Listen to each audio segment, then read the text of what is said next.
Welcome to I Hate It Here, the podcast for HR and people professionals, making the hardest job in the world just a little bit easier. I'm Hebba Youssef. Welcome to the last episode of the season. I can't believe we're finally here. It feels like this year has been a sprint. 2024, what a wild time to be alive. Every year, I like to end with an episode with wishes for the next year.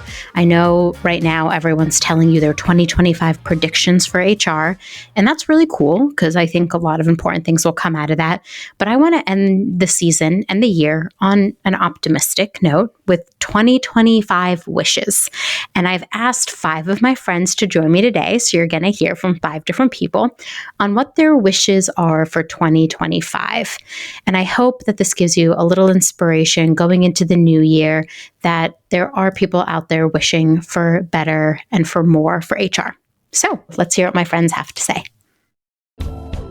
Internal, no vowels, pronounced internal, is the platform your creative team didn't know they needed until now. It helps you tap into the hidden passions of your employees with super personalized visual profiles. Want to know your junior designer is not just a designer, but also a Bravo Reddit mod, Bad Bunny stan, and TikTok-obsessed animator? Now you can. In seconds, you'll see your people as they see themselves and match them to projects they actually care about. Unlock all the talent sitting under your own roof.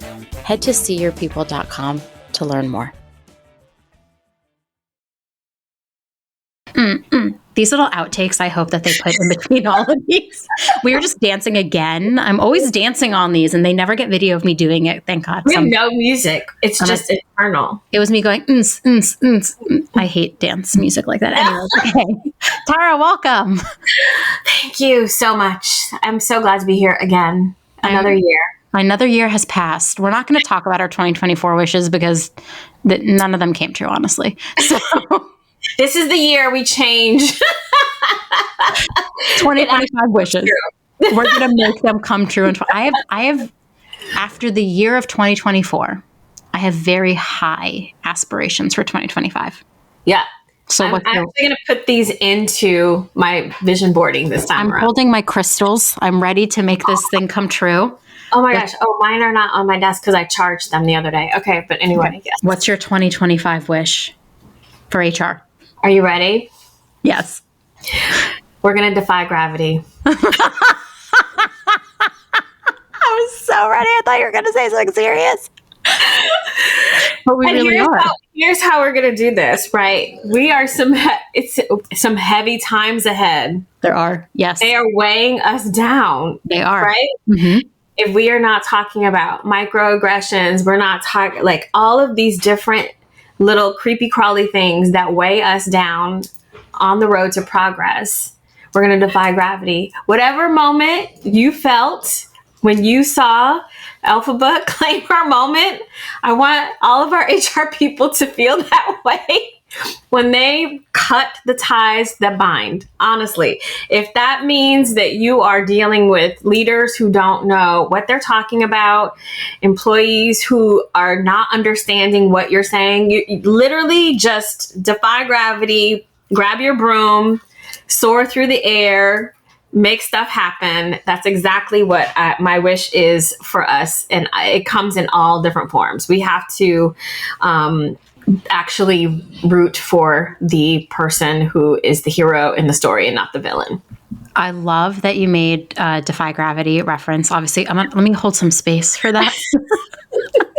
Just kidding. I love Wicked. I saw it on Broadway a few years ago and just sobbed. Yeah. But I was just looking up the lyrics because I kept thinking there's a line that stuck in my head and I couldn't remember it exactly, but it was just silly because I've sung the song so many times. But I wanted to make sure I got the right one. And it's, I'm through with playing by the rules of someone else's game. Someone else's game. And that, honestly, if we think about people teams, HR teams, everyone seems to know our business more than we do. And we've got to stop this. We are the experts, the subject matters in the room. We have to claim that. We have to, no one's going to hold us down. Nobody. Whatever that means for you, if you are working for a wizard. No wizard that there is, our boss. Just cut the ties and just keep on pushing, honestly, because, and you know what's so funny is I've seen it, seen the musical live. I saw the movie, literally zero memory of the second act. Yeah, I really don't. Me neither. Like my musical theater friends, and I was like, I wonder what part 2 is going to be. And they were like, I thought you saw this. And I was like, I did. I really did. And they were like naming all the songs in Act 2. And I was like, nope, not jarring anything. And they were like, this is what happens. And I was like, zero memory of that. Zero. It's like once Defy Gravity hits, I'm like, I'm done. My brain is like mentally tapped. I'm like, all I can take is the anarchy of Defy Gravity, and then I'm out. I'm like, that's it. That's it. I'm done. That's where it ends for me, honestly. Right. And no spoilers, but it works out in the end, which really kind of feeds into my wish. Defy Gravity, go through some trials and tribulations, works out in the end. And we're not playing by the rules of anyone else's game. This is my game. You're playing my rules. So if you care to find me, look to the western sky. I'm dying. I can't. I'm not allowed to sing on the podcast because the 3 times I have has been terrible. And I want to be very clear. I grew up in middle school and I sang in madrigals. Okay. Yeah. I learned how to read music at like the age of 12, and now I don't know how to do it at all. So there's that. Let me say, that is not a gift I've been given at all. I also can't sing.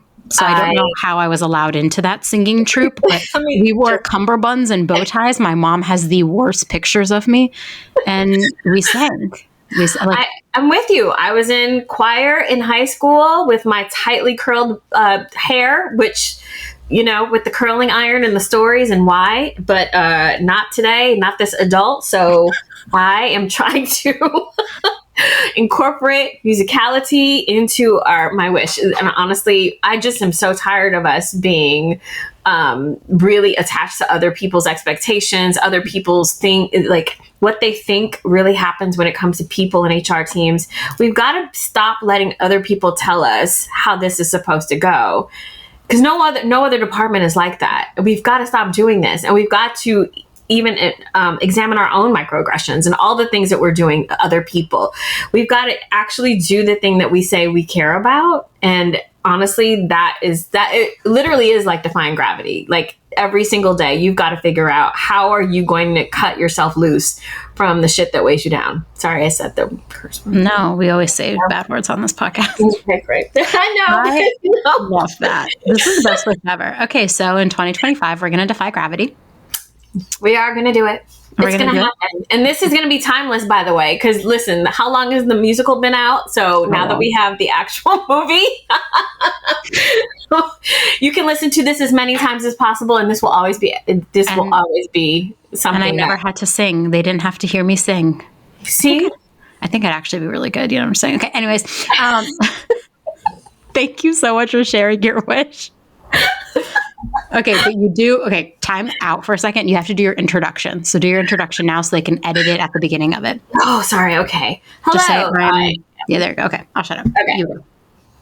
Hello, I'm Tara Turk-Haynes, and I am the founder of Equity Activations. We are a consulting company that embeds equity into your regular practices so that you can defy gravity. And what's your wish for 2025? And then they'll cut us in. They're going to be like, this was nutty. Why did the two of you find this appropriate? Honestly, I almost went for, after you said Defy Gravity, I almost was like my favorite musical of all time, maybe, I don't know, is Newsies. And I know that you love Newsies. It's just newspaper strike. I'm like, on, work. Mine is Chicago. I know it's corny. I love Chicago so much. I just do. Give them a little razzle dazzle. I also love Rent. Oh my God. Okay, so funny story. This is still recording, so I hope we actually put this in the podcast because this story should be in the podcast. I love Rent, and they had Anthony Rapp, who played Mark in Rent, I'm pretty sure. They had him come to our college and speak to people, and it was like me and 12 people. Like nobody attended this. I felt really bad for the man. I bought a ticket and I went. And when I met him and he signed my ticket, I said, "Hey, it's so nice to meet you. I loved you in Adventures in Babysitting." And he just looked at me and was like, "What?" I'm telling you, they appreciate any time. You know that I'm really good friends with Tracy Thoms, who played Joanne in the movie. Nuts. That's nuts. She's from the DMV area. And listen, we don't ever miss a moment to 525,600 minutes. That, and I mean, like, my favorite is like "Take Me or Leave Me." I just love that song so much. There's so much good music in Rent, honestly, and it's just a beautiful story. And I don't know, meeting Anthony Rapp was like really cool. And I think he was like, "Who is this?" I love Adventures in Babysitting. It's like an '80s movie. Yeah. It's such a good vibe. And I think he was just so much like, "Well, I'm here to talk about Rent." He's like, "I'm a serious Broadway actor," and I'm like, "Hey, I love that movie you did when you were like 15." Honestly,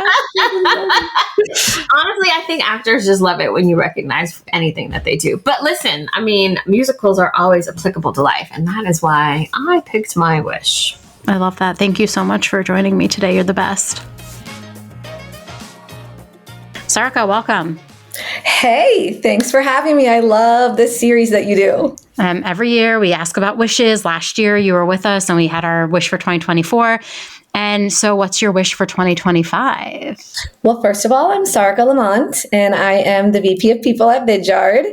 And my wish for 2025 should probably not come as a surprise. If you're following me on my LinkedIn, I want for HR leaders, not even leaders, just HR teams in general, to really pay closer attention to their compensation practices. But first and foremost, what is your compensation strategy? And really bring their internal executives and teams along. I think there's a lot of opportunity for HR teams and leaders to really align compensation, your practices, your approach, your strategy to the business strategy, and really do more to create more equitable and competitive and forward-leaning compensation approaches inside of the business. Because I think that ultimately is really what's going to drive not just greater engagement and overall retention of your employees, but also it contributes to the bottom line. It allows you to be much more fiscally responsible, and it allows you to really scale your business in a much more, I think, productive and responsible way when you pay attention to compensation. So I obviously care a lot about this on my LinkedIn. I've been talking a lot about this as of late. It's why I did this whole series on debunking compensation myths. And that's now spiraling into people wanting downloadable resources. So I'm excited that so many people are taking an active interest in this. So definitely stay tuned for more of that and more guidance in the new year. I love it. I have been obsessed with your compensation stuff. I mean, you and I have talked compensation so many times. Yes. We did that panel together where we were like, compensation is the foundation of almost everything you have to do at work. It is. It's not just about, HR policies and your handbooks and all that. Those things are important, but compensation should be right there in there with what is foundational for HR, regardless of size of an organization. Like you can do this from the very beginning when you're 10 people, 25 people, all the way up to thousands of people, right? It just evolves over time, just depending on where you are as a business. Yeah, I just had another thought, but then I completely lost it. It's clearly the end of the year. It's clearly the end of the year where like I have a thought and then 5 seconds later I'm like, I forgot the thought that I really wanted to talk to you about. But no, I mean, compensation is everything. Oh, that was my thought. And more pay transparency laws are being passed. Yes, they are. We are seeing, Vidyard is a Canadian-based organization, but we do have presence both in Canada and the US. And we've been seeing this, of course, already across many US states for a couple of years now. We are seeing more and more of it in other countries. Canada is definitely pushing on pay transparency in the various provinces. And so we've been talking a lot about this. One other thing you always hear me talk about in the context of compensation, but also very much in the context of pay transparency, the way to do this, the best way, is you have to educate all levels of your organization. It's not just about your managers or your leaders. It is also your employees. And pay transparency doesn't have to be this scary thing if you take it from the context of like education and enablement and treat your employees like the adults that they are and bring them along and help them to understand what we're doing, why we're doing it, and where we land on that spectrum of pay transparency, because that is not the same everywhere. You really have to think about your business and where you are and where you want to go to understand how extreme or middle of the road you're going to take with pay transparency approaches. But enablement and education of all levels, all employees, is going to be very key in how you do that very effectively and in a way that can be very productive. It doesn't have to be this scary thing that many executives think that it is. Yeah, I think that'll be I'll tack on a wish to your wish that like everybody get comfortable talking about compensation, because you're right. So many people are like, oh, it's like so scary. And then I have to tell them how I value them. And then I don't really want them to know, and I don't want them to feel this way. And I'm like, your employees will respect you and trust you more if you just tell them why they are paid the way they are paid. Right. And it's not even just about salary, right? I talk a lot about that in my posts. Like it's beyond just salary. There's a lot of other non-financial components to them that matter, right? It's about how much flexibility do you give? What are the benefits that you offer? Do you, what kind of PTO do you provide? Like, what kind of career growth opportunities do they have? And you have to think about everything in totality. And that's, we call that total rewards. Not all employees understand what total rewards means, but that doesn't mean that they don't value what makes up this concept of total rewards. It's all of those things I just mentioned. And so you have to look at all of those things, those puts and takes, both financial and non-financial. Both of those things are actually incredibly important. It doesn't have to just be about base salary.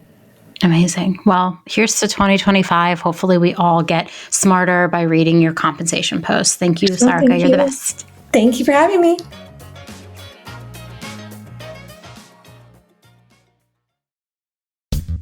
For 12 years, the world's most innovative brands have trusted Working Not Working to find top-tier creative talent. Now they're helping you keep that talent with Internal. No vowels, pronounced internal. Internal is your go-to platform for unlocking the hidden passions of your team. With super personalized profiles, you can dig into your people's ambitions, interests, and secret skills in seconds. Who knew your project manager was a national champion pickleball player, D&D dungeon master, and a karaoke queen? Visit seeyourpeople.com and start matching your team's passion to the work that lights them up. Okay, Cassidy. Hey, what's good? It's Cassidy Edwards, your favorite people person that is also a marketer in my mind, and also wearing a cool pair of sneakers every single day. So normally I would say my wish would be something around getting creative. But as someone who's recovering from creative burnout, literally all 2024, I have a slightly different approach to my wish this year. Okay, let's hear it. My wish for 2025 is I want us people to meet other parts of the business with disruptive compassion. So compassion because we probably have more in common than we think, a shared vision, a mission. We want to see the company succeed. We are employees of the company. Disruptive, which is more important, because we need to continue using our voices, and information flows better when you have a common language. So I have a couple examples of that I'll share quickly. You have people programs. I want you and I challenge you to understand more marketing so you can campaign those initiatives effectively. You want to build a bridge with finance. I would ask them if they feel there's any tension between value alignment and financial objectives being met, and just see what they say, right? Last one, you want to understand your internal customers, your employees. Ask product how they approach design thinking. Easy as that. We can drive so much impact in 2025, and I know we will. Hell yeah. Mic drop. I love that you said you were recovering from creative burnout, because I also feel like I have been recovering from creative burnout this year. I'm hoping to take a break during Christmas, holidays, and New Year's, maybe read a few more books and then like recharge and come into the year. And I love those questions and examples you gave us. It's definitely good food for thought, especially if you have a product team that's willing to share with you how they do think about those things. And I think you and I have both recommended this book before, but Jessica Zuan, Built for People, excellent book about really thinking about how to build your people practice like the product practice. So yeah, absolutely. Hey, Noah, what's up? Hi, everybody. My name is Noah Warder. I am the VP of People and Culture here at Accent Inns and Hotel Zed and Roar. We're a lovely hotel chain up here in Canada, just kind of keeping things real and doing things our own way. I guess, we're here to talk about my 2024 wish, which was really, trying to make sure that we're elevating the candidate experience and making sure that people are actually treated as human beings as they put themselves out in the world and apply for jobs. The job market is terrible. It was terrible at the start of 2024. I feel like it's only gotten worse, unfortunately. Yeah. And I think it's like a fucking quagmire out there. Yeah. And I will say that, new company, we've implemented some new things. We are now responding to all of our candidates. We had a little technical glitch with our ATS where it sent a rejection email when we closed an email to, let's say, I want to say like 900 plus applicants for one role. It sent the rejection email, I want to say 8+ times to some people. So it was obviously a glitch on the technology side of things. But man, the angry responses we got back from people was insane. And it is indicative of the environment that these people are operating in, right? Like, if you're, and the email is it's a very kind email. It's like, hey, position's closed. Thanks for applying. Sorry, like, if you still, check out our other openings. If anything interests you, apply again. Like, it's a standard template of like, sorry, we didn't even get to have time to talk to you. And some of the messages we got were quite angry in their response. And I think that just showcases the frustration that candidates have in this current job market. And so, no, I didn't get my wish. I think my wish has like been buried under a pile of shit. You're so funny because you at least talked about your wish. Every other person was like, my 2024 wish didn't come true, and I'd rather talk about my 2025 wish. And I'm just dying. You were like, let's look at my 2024 wish. It did not happen. Yeah, the candidate experience. I love that was your wish for 2024. The candidate experience, I feel like, has gotten progressively worse this year. Yeah, it's awful. It is awful. And hopefully there's like still some shining lights out there that are trying to do it right and make it better. But I think overall, most companies have just given up because they can. Okay, so you didn't get your 2024 wish, but you still get a 2025 wish. So can it be the same thing? Can we just fucking honestly, maybe it should be. Can we fix it? Yeah, can we just pile the dump off of my last wish and clean it up a little bit? Candidate experience has got to be better. Every day I read a horror story about applying for jobs. Every day. Yeah. Yeah. And it's like, this is the first impression. Like if you think about it, like if you're dating somebody, first date, and you came in and just like slapped somebody in the face and we're like, hey, my name's Noah. Nice to meet you. Like that's basically what's happening here. Is companies' first dates, they're just slapping candidates in the face and saying, welcome to our job portal. Yeah. I'm gonna make this hard for you, as hard as possible. You're gonna write a cover letter, you're gonna answer all these weird ass questions, you're gonna upload your resume, and then you're gonna answer your resume, fill in your resume again into all these little blocks. Because I don't want to take the time to read the PDF that you've uploaded. I want you to spell it out word by word for me again. And then you're never gonna hear from us. Yeah, and then we're going to ghost. Yeah. It's going to go into the black hole of our ATS. Well, there was like that really interesting discussion earlier this year. People were like, ghost jobs are a real thing. Like half the jobs posted on LinkedIn are like fake jobs. First of all, I don't know if it's half the jobs. I don't want to be quoted here in some sort of news article as I'm going on the record saying that. But I read somewhere that there are jobs that aren't real jobs on LinkedIn. And I was like, where is this coming from?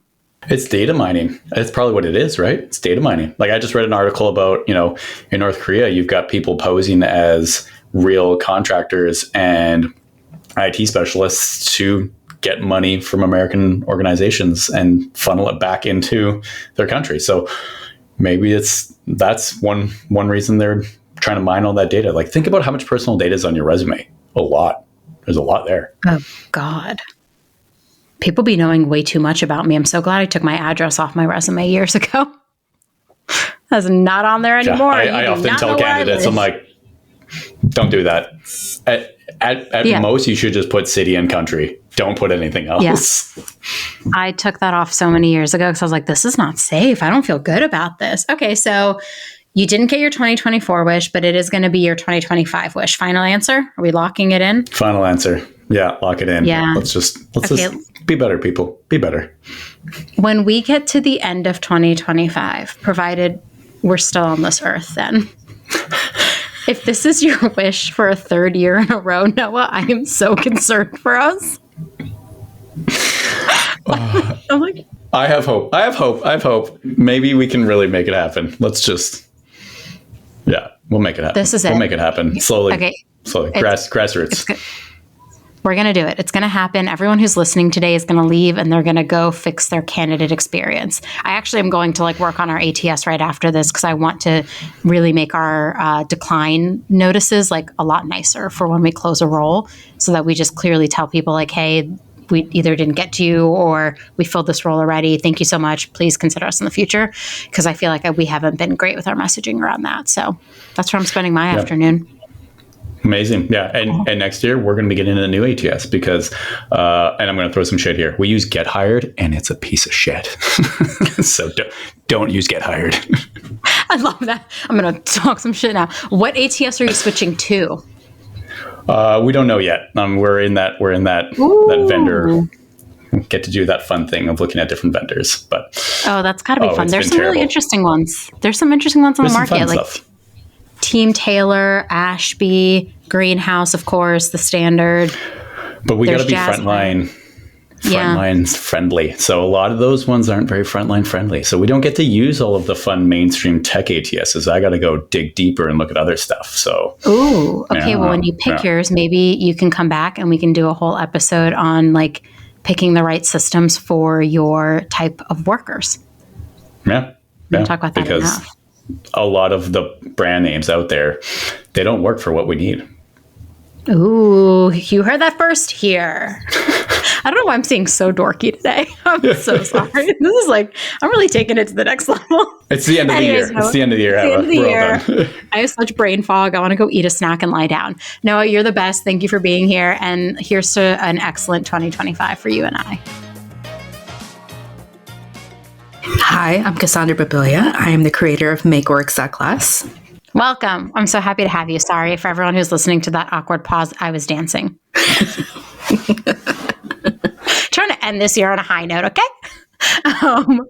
With that, what's your 2025 wish for HR? Okay, so for 2025, I'm leaning into my name, Cassandra. And my wish for HR in the next year is that all HR leaders are believed when you bring things to the table. When you say XYZ may happen if we do XYZ, I want to hear less I told you so and more, that's a great idea. Let's fix this together. But I love saying I told you so. I don't want you to have to say I told you so every day, Hebba. That's fair. Actually, I respect that so much when you said that. I felt that deep in my soul, because there are some times where I'm this thing is going to be a problem. And everyone's no, it's not going to be a problem. No, we don't need change management around that. No, they don't need instructions for how to do that. And I really want to be HR is the people who gets the questions. Nobody's asking these other people any questions. Everyone's coming to us and asking the same question over and over again. And we're trying to help them and give them guidance and then put it in a QA doc and no one's reading it. And I wish people just listened to me the first time I said something was going to be a problem. Yes, there's no need to make you say it twice. There's no need for you to have to say, I told you so on a daily basis to the people that you work with. So I wish that we were all just believed when we bring our catastrophic predictions the first time. I know. Okay, so one sidebar on this. Why do you think we're not always believed? I don't know. Is it because XY percentage of HR leaders are women and women are just not believed in general when we say things? Is that part of it? Sorry. I'm sorry. I didn't know we were going to go there. That just struck me really deeply. No, that's fair. Said, HR is I was just reading Carta's 2024 equity report. And in HR, it's the most, by representation of executive, the function that has the most women, percentage-wise. We all know this, 70% of HR is women. So it's very interesting that you bring that up, because I think about it quite a bit. And sometimes I think maybe it's my approach. Maybe I'm talking more about my feelings and less about the data. So I've tried both. And there are still some times where someone's I don't think that's going to be a big deal. And I just don't know what to do other than, okay, we'll wait and see. Yeah, there's something really broken about not believing someone's experience and judgment over and over and over again, to the point where they feel like they just have no say, they have no agency, and they feel like they're, no matter what they do, no matter what approach or tone or words they use, no matter if they go fully data-driven or fully human-driven, they're not going to be believed. And then they fall into a volcano, or whatever happened to Greek tragedy, Cassandra. That's happening to us too. I love that you brought the meaning of your name into this, because my name means gift from God. So I'm going to keep giving my gift to everyone in this new year. People are going to believe, and they're going to get gifts from me. Okay? People are going to be, that's what we're wishing for in 2025. 2025. Thank you always for being here and sharing your wish. And for the love of God, I hope it comes true in 2025. Thank you, Hebba. Happy holidays. Happy New Year. You're the best. Thank you. Thanks for tuning in. Keep up with all the latest HR resources by subscribing on Apple, Spotify, Google, or wherever you listen. And if you love I Hate It Here, tell an HR friend. I'll see you next time.